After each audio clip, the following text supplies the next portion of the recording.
boleh saya bersaksi oleh Lawang Chapter yang sebagai presiden chapter adalah Pak Beni Luci, dan juga untuk Pak Hendra yang telah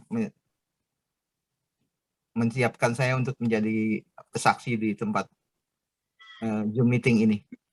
Sebelum itu saya ingin berdoa untuk kesaksian saya sendiri. Tuhan, terima kasih Engkau baik dan sangat baik. Dan kami percaya, saya percaya juga bahwa bukan karena kebetulan saya boleh bersaksi di Zoom meeting ini, tapi semua itu karena campur tangan-Mu. Persiapkanlah saya untuk dapat menyiapkan kesaksian yang emang itu daripada-Mu saja. Roh Kudus, persiapkan diri kami, urapi saya juga ya Bapak. Urapi juga yang mendengarkannya Bapak. Terima kasih Bapak. Semua ini dalam nama Yesus, Juru Selamat kami hidup kami doa. Amin. Iya. Memang kesaksian sih banyak ya saya rasa untuk dalam kehidupan saya.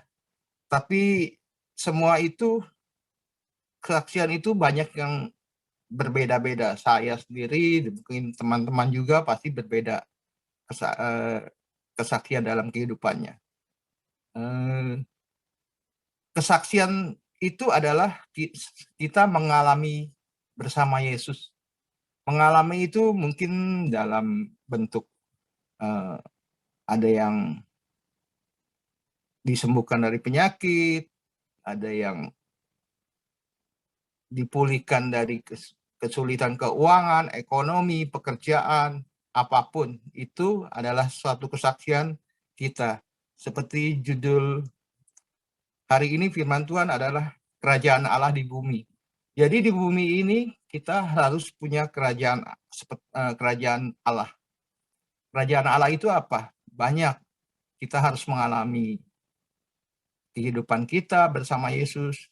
Mungkin kita yang hidup di dunia ini ada yang kenal Tuhan Yesus, mungkin ada yang 5 tahun, 10 tahun, ada yang 15 tahun, mungkin ada yang kenal Tuhan sudah dari kecil. Tapi saya percaya di sini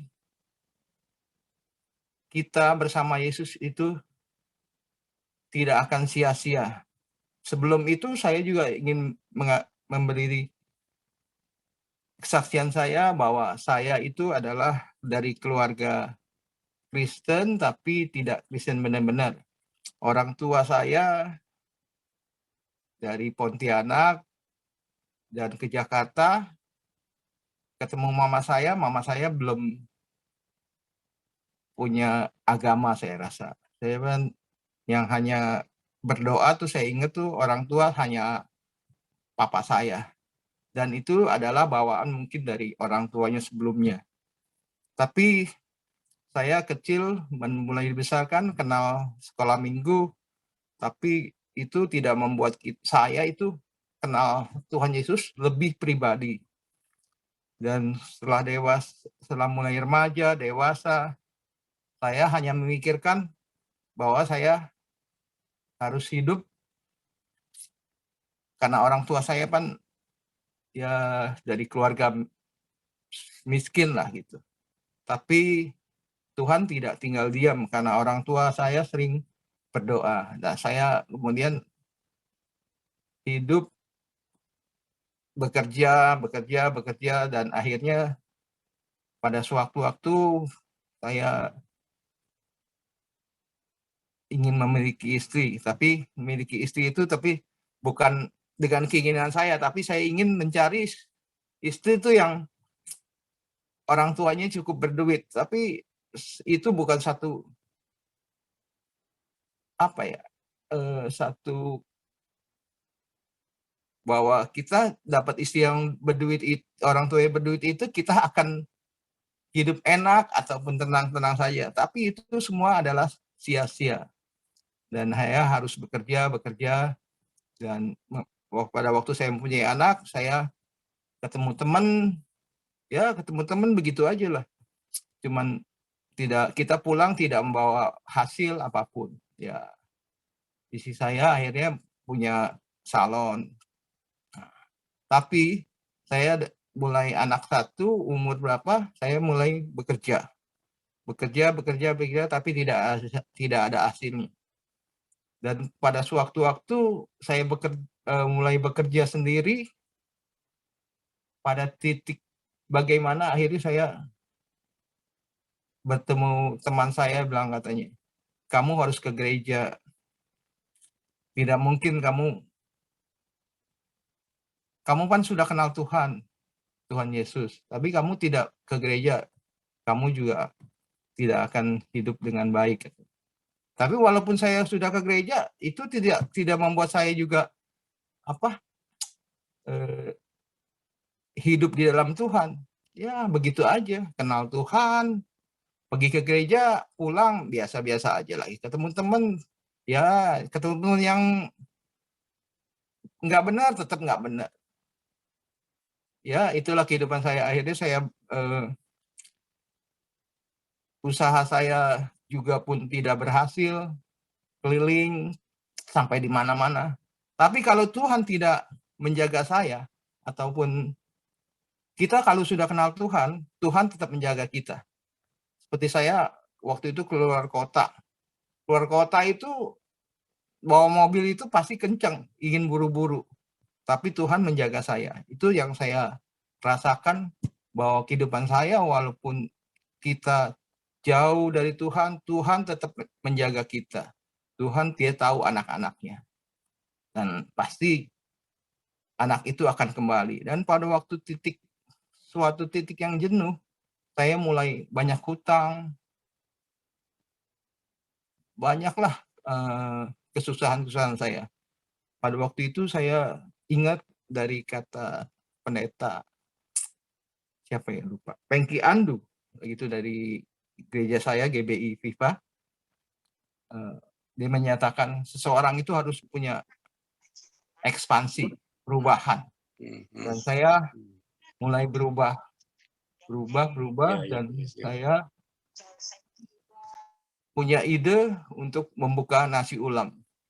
Tapi saya di situ belajar. Tapi saya rasa yang saya rasakan, kalau kita lebih dekat sama Tuhan, itu Tuhan pasti akan menjaga kita dan memprotek kita. Dan akhirnya saya memulai dari nol, akhirnya saya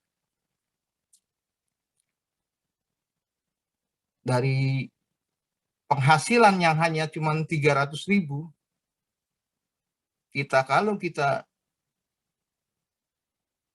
sabar atau kita tidak ingin buru-buru, tidak ada semua yang instan saya rasa dalam usaha. Usaha apapun tidak ada yang instan. Dan akhirnya lama-kelamaan mulai naik 500.000, saya bertahan sampai 1 juta. Nah, kemudian 1 juta itu saya, walaupun saya udah mulai dapat 1 juta omsetnya, saya masih punya utang, sering ditagih sama orang. Nah, tapi situ saya bilang kalau saya sudah ada uang dan saya akan bayar. Tuhan juga tahu. Akhirnya saya dapat mengumpulkan uang, membayar utang-utang saya kiri kanan, tapi beres. Dan anak-anak saya pun saya bisa sekolahkan, kuliah, itu semua dari usaha nasi ulam. Dan kami percaya kita semua ini harus mengalami Tuhan Yesus seperti yang dilakukan murid-murid, walaupun 3,5 tahun, dia mengalami Tuhan Yesus tiap-tiap hari. Tapi kita yang mengalami Tuhan Yesus itu banyak, seperti tiap-tiap hari apa yang kita lakukan, seperti kayak dalam kehidupan sehari-hari, entah bagaimana, kita pasti akan mengalami bersama Yesus. Jadi tidak mungkin seseorang akan kuat dalam kehidupan tanpa mengalami bersama Yesus. Saya pun sering ada di titik jenuh, Tuhan, kenapa saya utangnya banyak dan belum bisa melunasi. Lunasi utang itu ya kira-kira berapa tahun ya? 5 tahun lah saya rasa. Tapi kalau kita tetap bersama Yesus, tetap mengandalkan Dia, Tuhan pasti akan dengar doa kita. Dan saya dari situ juga saya mulai menjadi pengerja di GBI. Itu saya di pengerja sekitar 10 tahun lah saya rasa. Dan saya baru jadi YMGS di Hotel Orchard itu baru sekitar hampir 2 tahun. Dan sebelumnya saya sebagai wakil, itu sekitar 3 tahun apa 4 tahun lah. Tapi kita harus juga berkorban, bukan berkorban maksudnya, kita juga harus bisa memberikan berkat untuk kehidupan kita seperti melayani ataupun dalam kehidupan yang lain-lain. Dan saya bersyukur bahwa sampai hari ini Tuhan tetap menjaga saya. Dan bersyukur bahwa anak saya juga yang pertama sudah berkeluarga, punya anak 2, tapi itu pertolongan Tuhan memang saya rasa tidak pernah berakhir. Dan juga anak saya yang kedua sudah mempunyai suami, punya anak 1. Dan juga anak saya yang ketiga sudah berkeluarga, tapi ya dia baru setahun sih. Dia masih mengatur-ngatur kehidupan dia. Dan saya bukan, artinya saya gini, saya dari keluarga Kristen, kita tetap dijaga Tuhan. Waktu itu saya tidak mengetahui apa anak saya akan jadi apa. Tapi Tuhan telah mempersiapkan itu dari sebelumnya yang saya rasakan. Saya hidup tidak begitu dekat sekali kepada Tuhan, jarang berdoa. Tapi saya bersyukur bahwa Tuhan tetap menjaga anak-anak saya. Anak saya yang pertama, Tuhan bisa menjadikan dia taat pada Tuhan. Anak yang kedua juga mendapatkan suami dan juga taat pada Tuhan. Dan anak yang ketiga juga mempunyai suami seorang Kristen. Jadi sama-sama Kristen gitu. Tapi itulah Tuhan kita. Tuhan kita membuat kita itu tidak bisa memahami apa yang kita pikirkan gitu. Tapi Tuhan siapkan, Tuhan sediakan. Apa yang kita tidak lihat itu ternyata nyata gitu. Itulah yang saya rasakan bahwa memang benar kerajaan Allah di bumi itu bukan kerajaan yang gimana ya, itu adalah seperti sukacita, kehidupan kita yang mungkin susah, kehidupan kita yang kadang-kadang turun naik dalam iman, ataupun ya banyaklah. Tapi saya percaya kita harus tetap dalam Tuhan, karena kita tiap-tiap hari adalah mengalami bersama Tuhan Yesus. Dan mungkin masih banyak lagi kesaksian-kesaksian saya yang bisa saya ceritakan atau saya saksikan pada pagi hari ini, tapi hanya itu saja yang saya dapat sementara saya saksikan pada pagi ini. Dan bagi yang mendengarkan, mungkin kata-kata saya masih agak kurang, tapi saya percaya yang saya saksikan pada hari ini adalah memang benar dari hati saya, bukan karena saya buat-buat, tapi emang saya pun bersaksi juga agak sulit untuk berkata-kata, tapi saya percaya Roh Kudus